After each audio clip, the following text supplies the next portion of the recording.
ഈ ഇറക്കുമതി തീരുവ വർദ്ധിപ്പിച്ചതിനെതിരെ US കോടതി ട്രംപിനെതിരെ ഒരു ഓർഡർ കൊടുത്തിരിക്കുകയാണ്. ഇനി അത് നിർത്തലാക്കി വെച്ചിരിക്കുകയാണ്. അപ്പം ഇനി മാത്രമല്ല, ട്രംപ് ഇപ്പോൾ അതിനെതിരെ അപ്പീലും കൊടുത്തിട്ടുണ്ട്. അതിനോടൊപ്പം തന്നെ വൈറ്റ് ഹൗസിൽ നിന്ന് നമ്മുടെ ഇലോൺ മസ്ക് ഇറങ്ങി പോവുകയും ചെയ്തു. മൊത്തത്തിൽ ഒരു വല്ലാത്ത പ്രതിസന്ധിയിലാണല്ലോ ട്രംപിൻ്റെ അവസ്ഥ. ഇതൊക്കെ നമ്മൾ പ്രതീക്ഷിച്ചിരുന്നതാണ്. അതിൽ എലോൺ മസ്കിൻ്റെ കാര്യം ഞാൻ രണ്ടാമത് പറയാം. ആദ്യം ഈ ഇറക്കുമതി തീരുവ അത് വർദ്ധിപ്പിച്ച എല്ലാ രാജ്യങ്ങൾക്കും 10% വർദ്ധിപ്പിക്കാനാണ് ട്രംപ് തീരുമാനിച്ചതും അതിന് ഉത്തരവിട്ടത്. അതിന് ഈ കോടതി, US ഫെഡറൽ വ്യാപാര കോടതി അതിനകത്ത് നിയമപരമായ വീഴ്ചയുണ്ടെന്നും ട്രംപിന് അതിനുള്ള അധികാരമില്ലെന്നും അത് സെനറ്റും കോൺഗ്രസും, അതായത് അമേരിക്കൻ പാർലമെൻറ്റാണ് ഇക്കാര്യത്തിൽ തീരുമാനമെടുക്കേണ്ടതെന്നും ഒക്കെയാണ് കോടതി നിരീക്ഷിച്ചിരിക്കുന്നത്.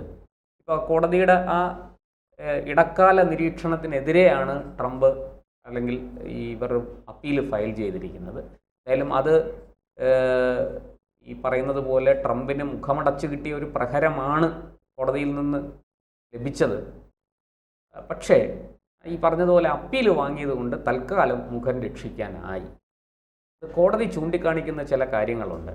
ഇത്തരത്തിൽ ഇറക്കുമതി തീരുവ വർദ്ധിപ്പിക്കുന്നത് കൊണ്ട് രാജ്യം വലിയ സാമ്പത്തിക പ്രതിസന്ധിയിലേക്ക് പോകും എന്നാണ്. അതുപോലെ തന്നെ വേണ്ടത്ര അവധാനതയില്ലാതെ ഒരുതരം സാഹസിക പ്രവൃത്തിയായി പോയി എന്നും കോടതി നിരീക്ഷിക്കുന്നു.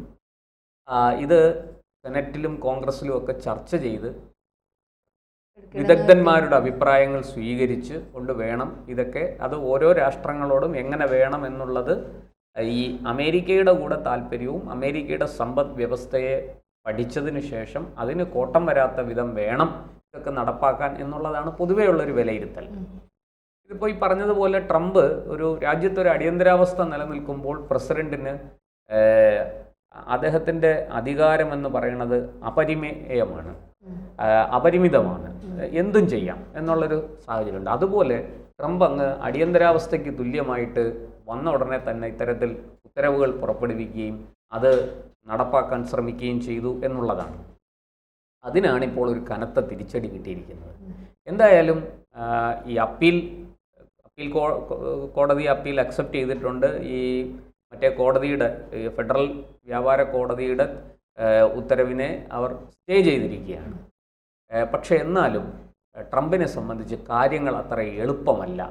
അമേരിക്കയിലെ തന്നെ ഒരു വലിയ വിഭാഗം, ഇപ്പോൾ ഉദാഹരണത്തിന് ആപ്പിൾ കമ്പനിക്കാരോട് പറഞ്ഞു ഇന്ത്യയിൽ നിന്ന് ഇനി ഇറക്കുമതി ചെയ്യരുത് ആപ്പിൾ, കാരണം ആപ്പിൾ ഇവിടെ നിർമ്മിക്കുന്നുണ്ട്, നമ്മൾ 1,00,000 കോടി ആപ്പിൾ ഫോണുകൾ ഇവിടുന്ന് കയറ്റുമതി ചെയ്തു കഴിഞ്ഞു, അത് ഇനി അമേരിക്കയിൽ നിർമ്മിക്കണം എന്നാണ് ട്രംപ് ആവശ്യപ്പെടുന്നത്, നിർദ്ദേശിക്കുന്നത്.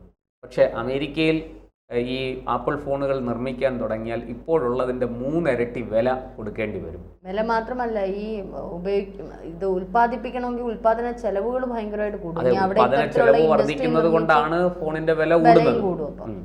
അപ്പോൾ അത് അമേരിക്കയെ സംബന്ധിച്ചിടത്തോളം ഒട്ടും, അവിടുത്തെ സാധാരണ ജനങ്ങളെ സംബന്ധിച്ച് അതൊട്ടും ആശാവഹമല്ല. അവർ ഈ പറയുന്നത് പോലെ ചെലവ് കുറച്ച് ഇന്ത്യയിൽ നിർമ്മിച്ച് കയറ്റുമതി ചെയ്താൽ ഞങ്ങളതവിടെ ഈ 10% തീരുവ ഏർപ്പെടുത്തിയിട്ട് പോലും അതിന് അമേരിക്കയിൽ നിർമ്മിക്കുമ്പോൾ ഉണ്ടാകുന്ന വിലയുടെ അടുത്ത് പോലും എത്തുന്നില്ല എന്നുള്ളതാണ്. ഈ ഒരു തീരുവ വർദ്ധിപ്പിച്ചത് മുതൽ അമേരിക്കയുടെ ഓഹരി വിപണി വലിയ താഴെ കാണുന്നു. പക്ഷെ ഇന്നലെ US കോടതിയുടെ ആ ഒരു വിധി വന്നതിന് ശേഷം ഓഹരി വിപണി വലിയ രീതിയിലൊന്ന് കുതിച്ചുയർന്നിട്ടുണ്ട്. തീർച്ചയായും അപ്പം ഇത് സാധാരണ ജനങ്ങളെ അവിടെ ബാധിക്കുന്ന തരത്തിലാണ് ട്രംപിന്റെ ഓരോ നീക്കങ്ങൾ. സെൻസെക്സ് പോയിന്റിലൊക്കെ വലിയ വ്യത്യാസം വന്നിരിക്കുന്നു. ഈ ഓഹരി വിപണിയിലെ മൂല്യം അമേരിക്കയിൽ താഴ്ന്നു നിന്നിരിക്കുകയായിരുന്നു. അത് ഈ കോടതി വിധി വന്നതോടുകൂടി അതിന് ഒരു വ്യത്യാസം, അതിനൊരു ഉയർച്ച കണ്ടു തുടങ്ങിയിട്ടുണ്ട്.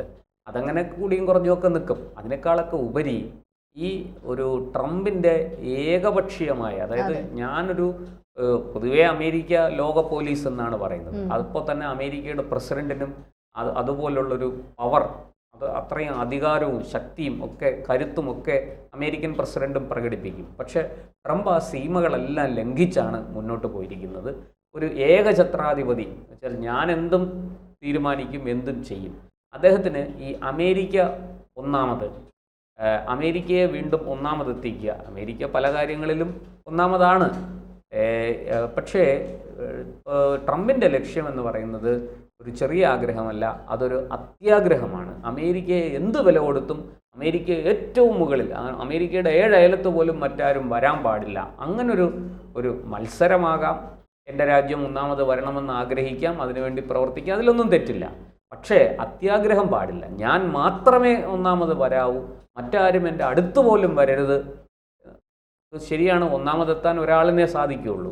അയാൾക്ക് തൊട്ടുപുറകിൽ എത്തുന്നയാൾ ഒരിക്കലും ഒന്നാമനാകില്ല, രണ്ടാമനേ ആകുള്ളൂ. പക്ഷെ ആ രണ്ടാമനാകുന്നയാൾ പോലും എൻ്റെ അടുത്തെങ്ങും ഉണ്ടാകരുത് എന്നൊരു നിലപാട്, അതൊരു അത്യാഗ്രഹമാണ്. അതൊരു നല്ല ആഗ്രഹമല്ല. സ്വയം വളരുന്നതിനോടൊപ്പം മറ്റുള്ളവർ വളർന്നോട്ടെ എന്ന് വിചാരിക്കുന്നതിൽ എന്താണ് തെറ്റ്? ഇവിടെ ട്രംപിൻ്റെ ഈ സ്വഭാവം ട്രംപിന് തന്നെ തിരിച്ചടിയായിരിക്കുകയാണ്. ഇതിപ്പോൾ ഈ കോടതി തൂക്കിയെടുത്ത് കുടഞ്ഞിരിക്കുകയാണ് ട്രംപിനെ.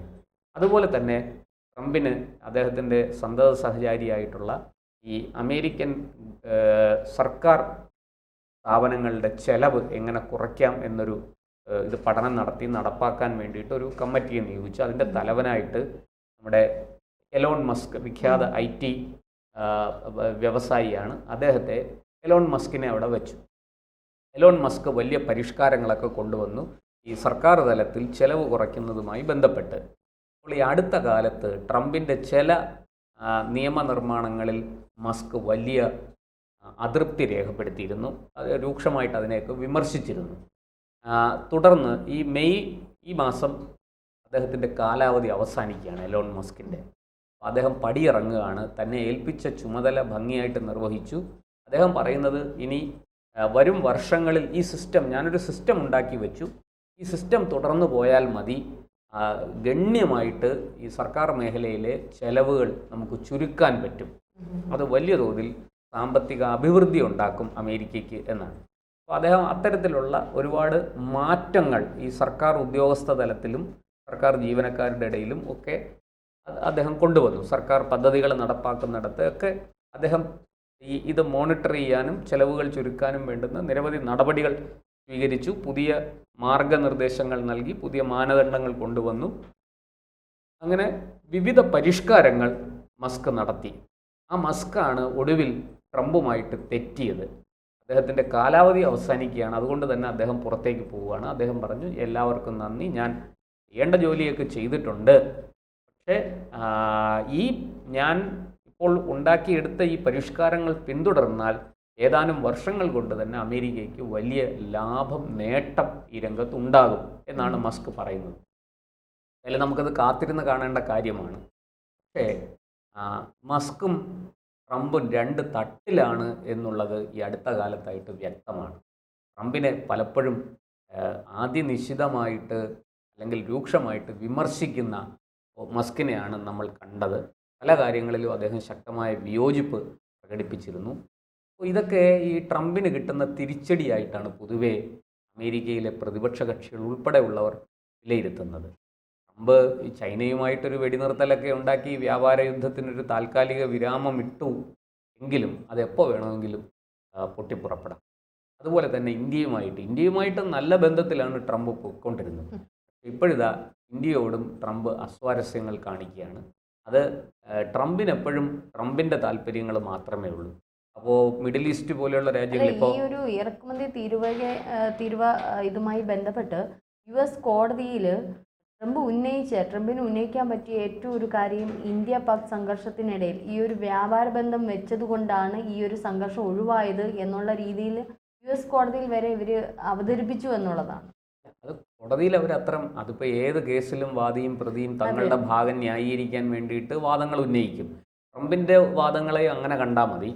കോടതി അത് സ്വീകരിച്ചോ ഇല്ലയോ എന്നുള്ളതാണ് വിഷയം. കോടതി അത് സ്വീകരിച്ചിരുന്നെങ്കിൽ ട്രംപിന് ഇത്രയും കനത്ത അടി കിട്ടില്ലായിരുന്നല്ലോ. അതുകൊണ്ട് കോടതി അത് സ്വീകരിച്ചിട്ടില്ല എന്നുള്ളതാണ് നമുക്ക് മനസ്സിലാകുന്നത്. എന്തായാലും അതല്ല, ഗാസ ഇസ്രയേൽ യുദ്ധമായാണെങ്കിലും റഷ്യ ഉക്രൈൻ ഇതൊക്കെ ഇപ്പം ഞാൻ പരിഹരിക്കുമെന്നൊക്കെ പറഞ്ഞു വന്ന ഒരാളാണ്. പക്ഷെ അദ്ദേഹം ഇറങ്ങിയതോടുകൂടി യുദ്ധം കുറച്ചുകൂടി രൂക്ഷമാവുകയാണ് ചെയ്തത്. ട്രംപ് പൊതുവെ ഈ 2ാം വരവിൽ ചില മേഖലകളിലെങ്കിലും ഒരു കോമാളിയാകുന്നുണ്ടോ, വിഡ്ഢിവേഷം കെട്ടുന്നുണ്ടോ എന്ന് പൊതുവെ ലോകം സംശയിക്കുന്നുണ്ട്. അങ്ങനെ ചില വിലയിരുത്തലുകളും വരുന്നുണ്ട്. സോഷ്യൽ മീഡിയയിലടക്കം അത്തരം ട്രോളുകളുണ്ട്. പക്ഷേ ട്രംപ്, ഞാൻ നേരത്തെ പറഞ്ഞതുപോലെ, ട്രംപിൻ്റെ ആ അടിയുറച്ച നിലപാടെന്ന് പറയുന്നത് അമേരിക്ക ഫസ്റ്റ്. അമേരിക്ക ഫസ്റ്റ് എന്ന് മാത്രമല്ല അടുത്തെങ്ങും മറ്റാരും വരികയും അരുത്. അമേരിക്കയുടെ അടുത്ത് പോലും നിൽക്കാനുള്ള യോഗ്യത മറ്റ് ലോകരാഷ്ട്രങ്ങൾക്ക് ഉണ്ടാകരുത്. അതൊരു അത്യാഗ്രഹമാണ്. അമേരിക്ക ഫസ്റ്റ് എന്ന് ആഗ്രഹിക്കുന്നത് തെറ്റൊന്നുമില്ല. നമ്മളും ആഗ്രഹിക്കും ഇന്ത്യ ഫസ്റ്റ്. അതുകൊണ്ട് ഇന്ത്യയെ ഒന്നാമതെത്തിക്കാൻ നമ്മളെല്ലാവരും ശ്രമിക്കും. അതുപോലെ അമേരിക്കയെ ഒന്നാമതെത്തിക്കാൻ അമേരിക്കയിലുള്ളവരും ശ്രമിക്കും, അമേരിക്കൻ പൗരന്മാരും ശ്രമിക്കും. അകത്ത് വലിയ കാര്യമൊന്നുമില്ല. പക്ഷേ എൻ്റെ അടുത്തെങ്ങും മറ്റുള്ളവർ വരരുത്, അവരൊക്കെ എന്നെക്കാൾ വളരെ അകലെ താഴെ നിന്ന് കൊള്ളണം എന്ന നിലപാട് നല്ലതല്ല. അത് ട്രംപിനാണെങ്കിലും ആർക്കാണെങ്കിലും. അതാണ് ഇവിടെ ചോദ്യം ചെയ്യപ്പെട്ടിരിക്കുന്നത്. എന്തായാലും നമുക്ക് വരും ദിവസങ്ങളിൽ കാത്തിരുന്ന് കാണാം എന്താണ് ട്രംപിൻ്റെ അവസ്ഥ.